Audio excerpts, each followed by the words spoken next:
have an incredible conversation. So, John Leroy, how are you, dude? I'm great, Kurt. How are you? It's Oh man, Thanksgiving week, man. It's one of it's my it, favorite weeks of the year. yeah. Yes, it So, is. who knows when somebody catches this, but it's Yeah. Thanksgiving Eve right now for us, and so just tons to be thankful for, a lot to be grateful for. And so, speaking of being thankful and grateful, we are super grateful to have our dear friend Mike Bima here today. Mike, happy Wednesday, happy Thanksgiving Eve. How are you, man? Thanks for having us. Absolutely. We're just thrilled that you're here. And we just want to dive into what you have going on with in the apparel industry here. You have some really exciting things. Bought the company a year ago. So I'd love for you to share a little bit, but give us your background. You're talking about, you were previously in the beer business. Just talk a little bit about your background and how you transitioned to buying locker room team sports. So, coming out of college, I got right into sales. I got into the beer industry right away as a merchandiser salesman, and it's kind of worked my way through every level of possible that you could through that level of the beer industry. Got to become a sales manager for a while. Then, basically, towards the end, for the last 3 or 4 years, I ran a distributorship down here in Peru, Illinois. So it was quite the journey with the beer industry. I've always, as a I don't know, secondary thing, I love coaching. I was always into coaching. I started with youth sports with my kids, and then I worked my way into high school and coached a lot of high school sports at that level. So I dealt with a lot of team sports, a lot of people in the apparel industry and equipment industry, and I got kind of a passion for it. I loved what they were doing. I love what they were putting out. It just seemed like it was for me. I always wanted to get into kind of this industry. Well, that's awesome. So, and I'll tell you, that's a huge leap of faith. So, just share a little bit. You were before we went live, you're sharing with me that you kind of planted a seed with the owners, like, hey, if you ever want to Yeah, sell this thing, I yeah, might be interested. So, talk to yeah. us about what was that like going from your corporate warrior, just working relentlessly in a beer business. You could have a great run. You could have hmm kept doing that. Talk to us about like what was that leap of faith like? Was it exciting, scary? Jumping into entrepreneurship. What did that look like? Well, it was kind of scary, not, I always said if you didn't really know the industry or didn't know the business, it was kind of, I thought I knew it until I got into it, right? I mean, so it was kind of a scary thing because you thought, okay, yeah, we make shirts, we sell equipment, we do these team shops. I'm always on my phone buying stuff for my kids, doing all this stuff. I'm like, how hard can it be, right? Well, guess what? It's very difficult, and there's a lot of learning in this thing. I learn every day. It's been a year and a half or so, and it's every day you pick up something new. And to have a partnership with John and his company, they've saved us over and over again. And working with them, it's been awesome. And in the industry is the people in this industry are very very compassionate about what they do, but they're also willing to share and to help. If we have an issue or a problem, I mean, these guys are just a phone call away, and that's what's really cool about it. It's like a big family here, which is enjoyable. Everyone's out to get their own little piece of the pie. I get it. You run into that sometimes, but for the most part, I think everyone's there to help each other out. And you know, as a whole, I think this is a small business industry. It's more of a hometown feel. John's obviously helping all the little guys out, and it just really has a good touch and feel to it. Everyone kind of has their thing, and everyone works together. Well, I love that. So, John, what are your thoughts? Yeah, it was really good analysis there. I mean, I've been working with the former owners of Locker Room for a while, and then got introduced to Mike was about 3 years ago, 2 years ago. Yeah, I can't right when we were buying about 2.5 years ago. Yeah, about a year process to buy it. Yeah. and yeah, I mean, it is a massive learning curve. I mean, for myself, when I got involved in the industry 19 years ago, originally had a partner and I knew nothing. I mean, I just knew we'd order shirts from this guy and they'd come out and they'd look good. And then, kind of got involved in the business. Oh, did John freeze up there? Yeah, a little bit. Let's see if he comes back. All out of So, these 18 years, just being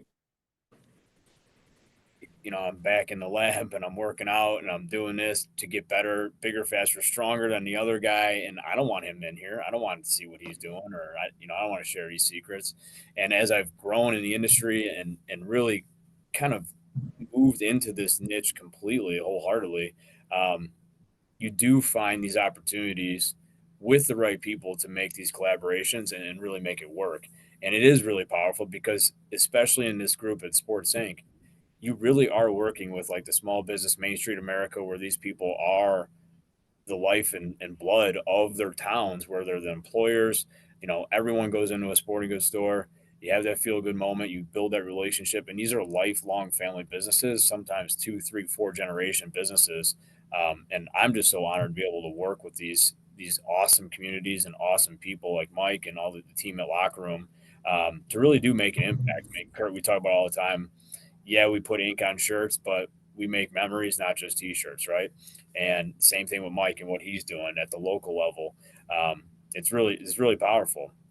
And yeah, I mean, it's funny that you were in the beer industry as well, but man, they buy a lot of T-shirts, so Yeah. you can lock that. There's a lot of merch in the alcohol industry. So Yes, there is. yeah, Yeah, and I think with both industries, Mike, if I'm sure you'll agree, it's all about the relationships. Hmm. Whether beer industry, selling T-shirts, whatever it might be, it's all about the relationships with the customers and going right down the line, just and delivering great product. So let's go here. So Locker Room, just talk to us a little bit about the company, your team. How do you guys make the world a better place? What exactly do you guys do? And as we're chatting, I'm going to pull up the website. We've got some exciting things to show, but just share a little bit about your company, what you guys do. So we're passionate about what we do. We're enthusiastic. We're there for the customer. Our customer service. I was always taught in my prior industry was customer service is always number one. So what we're doing here now is that we're really reaching out to the customers and making sure that their experience with us is A1. I want them to make sure that when they come in the store that they're getting that they're the number one customer we have. They're the only one that we care about. I want to make sure that their experience is number one. What we've done, we've changed some things. We remodeled the store. We made it more of a customer friendly place where they can come in. We set up a kiosk where they can come in and start designing their own products. They can start searching through our catalogs and kind of doing it all here so that, I just never want a person to walk out the door with a card and say, hey, give me a call. I want them to have the sale here. I want them to have at least a starting point to where we can, complete the job and get here. We've expanded our team. The former owners that were here, they were great. They were great trainers. They taught us a lot about the industry. They retired, moved to Florida. So, we're kind of on our own now. The training wheels are off. I've got some great people that I hired that they've really taken it on as part of their company. I make them feel like they're part of this. They're part of our growth. I want them to feel like, when they come to work, that this is their company too.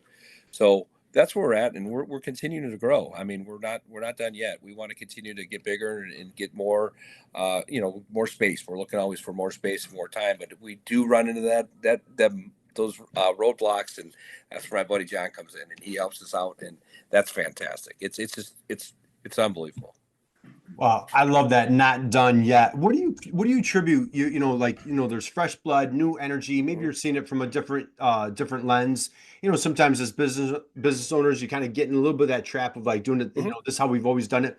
What do you feel, and don't be modest, Mike. What do you feel Yeah. that you've brought to the table? It's been a little bit different that you could attribute to like building your team, building your customer base. What's that? What do you attribute I that just to? think we brought a little bit more of a customer base experience. We expanded expanded a little bit. We've gotten more involved with, electronically and reaching out to people. I know I still like the handshake, the face-to-face stuff that happens every day, right? But I do think there's opportunities when you just reach out to people, like email wise and pick up a phone call and start talking to them. We've expanded our customer base, which is awesome. We've also looked down other avenues. Everything was team sports, which it is. It's awesome. It's our bread and butter. It's our nucleus. But now we're looking at we're starting some platforms where we're starting to get into the corporate world. Now we're starting to get more of that. We've added another embroidery machine to where now we can embroider just a little bit more. We can offer that to some more of our customers. So we're starting to get into that corporate world a little bit more. And then one of the biggest things that I think that we brought is what team sport, like the equipment part of the side of it. It's been the big box stores have always kind of dominated the nets and the bats and the balls and all the stuff. I think what I brought to it with my experience and my relationships in the coaching community with the ADs and the coaches that, hey, we buy that, we can get this stuff for you, and we're your local supplier. Get it off of us, and that's what we've kind of grown big with that. We've teamed up with a few of major dealers like Marucci and Rawlings and stuff like that. We've dealt with them. We went out and did some bat demos, glove demos. So we're really hitting the market with that. And then along with that just comes the apparel. I mean, that's just part of it, right? I mean, we're going out there, we're leading with the new hot bat, but all of a sudden that junior college is like, well, I might as well just get all my stuff off you if I'm going to get this off you. So we've kind of taken this whole thing, just kind of blew it up a little bit. A lot left, man. There's a lot left to learn about it. There's a lot more work to do, but that's where we're getting it. Well, man, I love what I'm hearing here. 2 points of diversification here, John. I want to hear your takeaway. But expanding, going into that corporate. Obviously that the team sports, your bread and butter. The sports teams, kids, youth, all that stuff is just phenomenal. And I love what you're doing is tipping your tone more, maybe more that B2B space. And then on top of it, I had never thought of that before. A lot of the big, Fortune 500 or billion-dollar companies are dominating some of the sports, the sports products, and you're like, hey, I want to get a slice of this, and so, man, hats off to you, dude, for going after Rawlings and some of these other partnerships that you're lining with. John, your takeaway from what Mike's sharing here with his aggressive plan. I just want to ask a question too, because having it's almost like two parallel, similar but different industries, right? Again, with the beer, for years and years and years, you had all these, you had Miller, you had Coors, Anheuser, and they all existed differently and operated and all had great products, great marketing. Um, and then all of a sudden, private equity, right? Yeah. And for the longest time, too, in our industry, you had all these individual brands. You had the big players, but then you had your mid-level brands, your Badgers, your Augustas, and really, since you guys came in, Right. there's nothing but private equity. I mean, even at the show, more Momentic is buying everyone and bringing it together, and then S&S buying Alpha Broder. Seeing that happen on the beer side or the alcohol side, like, is there anything that scares you there, or do you think it's good? Do you think it's bad? Like, just curious because in our industry, it's completely new. Well, like in the beer industry, what happened was the private equity that came out, like when SAB globally when they bought the Miller, the whole thing, like Miller Coors, then they Yeah. joint ventured, and then we know the story of the Anheuser Busch, how that happened. It seemed like regionally they stayed firm with what their roots were, which was Okay. a good thing. What it did was it freed up some money. I know they came in and they cut a lot of things, but it also then freed up some stuff for advertising and stuff. So I'm hoping from the standpoint of our industry that I'm in now, is that maybe things will get a little bit more cost. I think maybe they'll start. I mean, they got to make money. I mean, they didn't buy them to lose, and I think they're going to get a little more competitive. And I think we might see an advantage on our end from the buyer standpoint that we might be able to get some better pricing. I know that's what I saw on the beer end. I saw like there was a big shakeup at first, and it was a very kind of rocky. Didn't know what's going to happen. Obviously, they they leveled off some corporate people and they cut the fat there. But from all the way down, it seemed like it just got better. It just seemed like it got more competitive, better programming. There was just better things, more resources. I mean, I saw that in the beer industry. We'd had more resources after the joint ventures because it just seemed like that's where their investment was going back into it, because they were taking that where they were trimming corporate management fat and all that stuff. They just took that and they just reinvested it back into resources to help the distributors. Gotcha. And I think from our end, it's going to help us as the buyers. That's where we're going to be. We're going to get help from that standpoint. Yeah, I agree. Awesome. Well, hey, if someone's just joined us here, we've got Mike Bima here from Locker Room Team Sports. So, Mike, let's go here. Previously, what I love, on top of diversifying for B2B, you're diversifying your product line, you also mentioned technology. So again, it's, when you're in a mom and pop business, it's very easy to kind of like let technology slip you by, or, when you're a small business, it's hard to keep up with the big guys, as you're mentioning. You are fiercely committed to, e-commerce and really stepping up your website. I'm going to pull it up here as just before I pull it up. What's in you that decided, hey, I'm going to make a commitment to this technology thing, make it as easy as possible for my customers to buy from me? Where's that come from on your side? It's just growth and expansion. I think that's what you got to keep up with. I think we were said at one of our Sports Inc. meetings recently, that's either your hammer or you're the nail, right? And what do you want to be, right? You want to be the hammer or the nail. And I think, you just look at this industry, and I did some, researching and talking to people like John and his team and other people, like, all right, what's new? I'm new at this. I don't know what ink is. I don't know how these drivers work, what's going on. And they started talking about technology. They talked about direct to film. They started talking about direct to garment. They started talking about things like that I think that's where you just got to keep up with it. And this is the demand the customers want. And then obviously we're in this world now where it's I want it now, right? I mean, I can go online and Amazon will have my door 24 hours. Well, in our industry, it's kind of difficult, right? We're not 1 hour tea places. We're not that in where I'm not there. But we have to have, the demand for our customer to be there. And I think with the technology, that's what we're doing. We're just trying to again, helping our customer get what they want quicker than they usually get it. We're looking every day to looking at something new, in the industry, reading up on, just the business, the articles that come out, where people are going, just doing some research to make sure that we're not going to be stuck, in the background, and we're going to be the ones trying to climb out of a hole. Because I think sometimes, I noticed, just locally with some of the mom and pop places, they just get so far behind technology and in software and all that stuff that, they just have nowhere to go but out. And I think that's where I don't want to be that guy. I want to be the guy that's on the front end of it and working with it to make sure the experience is good. Well, I love it. I don't want to be that guy. We want to be this guy. So let's take a peek at your website here. So, walk us through. I'm here showing the homepage, or actually, I'm on the design your own page. Yeah. Talk to us a little bit about. So a customer lands on here, man, dude, this is awesome. They can actually design their own products. What's going on here? Yeah, so what we have our direct to film, direct to garment. It's a smaller machine. It's not on the level that John has up there, which is awesome. But we've noticed some customers that come in and like we have a design team here that they'll come in, they'll have an idea, and they'll have it on a napkin or something like that, and we're busy, and her time is valuable, and I get it. A customer is always right, and they're always the one that we want to take care of. But we want to give them an opportunity to take some of their ideas and put it into what their own design is, and then it helps speed up our process. Then we kind of get an idea what they're actually looking for. It helps with the apparel, what kind of shirt, what kind of hat, what kind of sweatshirt they're looking for. So it kind of narrows it down so that we can give them like, all right, we got what you're looking for. Now we can go for it and let's get this done. And it saves us a lot of time in the process. Well, I'd say I absolutely love this, John. Your thoughts of man? I mean, you just made it so easy. What are your thoughts of this? No, it's great. I mean, that really is that double-edged sword. That Kurt, we've talked about this too before. Where I don't like the response or the cliche. The customer's always right, right? Because sometimes they are wrong.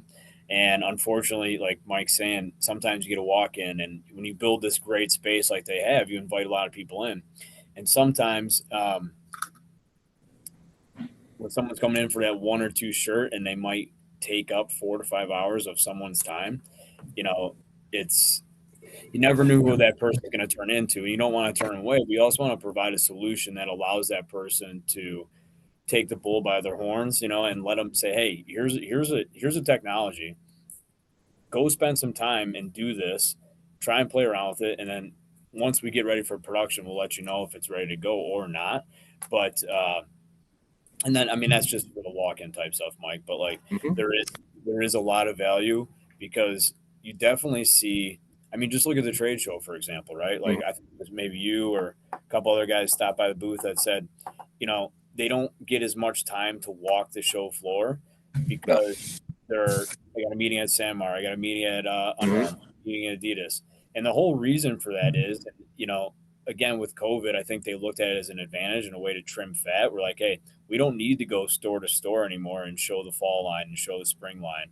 We don't have these road sales guys out there because I mean that's how it used to be. They show up, you got to schedule Yeah. a time, and they show you everything. But now they're taking the opportunity to show, but that takes some time away.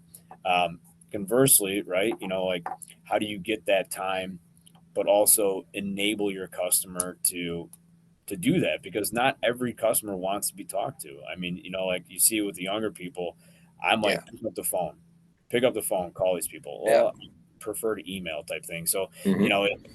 they like the digital interaction because that's how they've grown up. And I like the face to face. I appreciate that. I always prefer that. But there is a customer segment where if they come to your store and you don't have a digital option, you're lost. I mean, Yeah. it's like I'm not going to talk to this guy. I don't know what to do. I Yeah. want I want to interact with the computer. So to have both of those to cover that entire pie of customer is great, and I think it's a really clean site. Um, very, very user friendly and hopefully working for you too, because it's one thing it's you've got to guide people to it, and you don't want to off put them, so it's kind of that tightrope walk there. Well, we found like some success already with it in the Awesome. early stages. Is the is the teams, again, we go back to team sports, but it's the uniforms.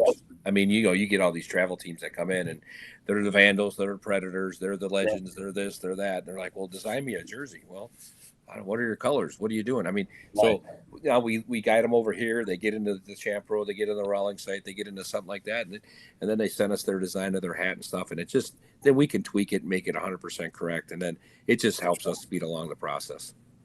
Yeah. How is it difficult for you to add products to this? No, it's been pretty smooth. Okay. It's called Deco Network. It seems we visited a guy about 40 minutes from us. He has a little place called the Logo Factory, and he kind of introduced us to the software, and it seems like it's been working for us. Cool. We're not 100% into it like he is, but like I said, we're just starting with this. We've been working really hard the last couple of weeks on building our corporate stores. What we're doing with our corporate stores, we're going to try to make those a 24/7 store, so that Gotcha. guy gets a new hire, he can put it. Hey, here you go. Here's a coupon. Go in there and get yourself $200 worth of polos or whatever. And then we told him the turnaround is going to be 2 weeks on it, but at least that process is there. Now we can get up. That's where we're going to try to hit the B2B industry is hard with that. That hey, you don't have to carry inventory of all this stuff. We can do this for you. Awesome. Yeah. Love it.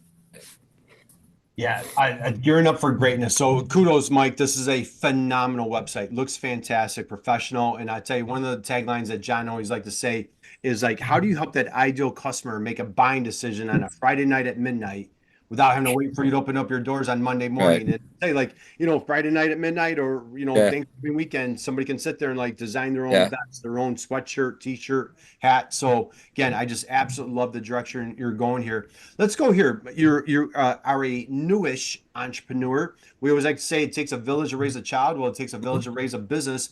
What do you look for in partnerships when you line with like your technology partners, say your apparel partners, like our friend here, John? What are you looking for when you're as a newer entrepreneur teaming up with vendor partners to help elevate your company to the next level? Just the same way I look at when I'm hiring a new employee too. It's just if they're passionate about the business and industry, or and enthusiastic. I mean, I don't think success can't happen without enthusiasm. I always say that. I mean, you can't be just I mean, that's my motto. I mean, you have to be enthused to be successful.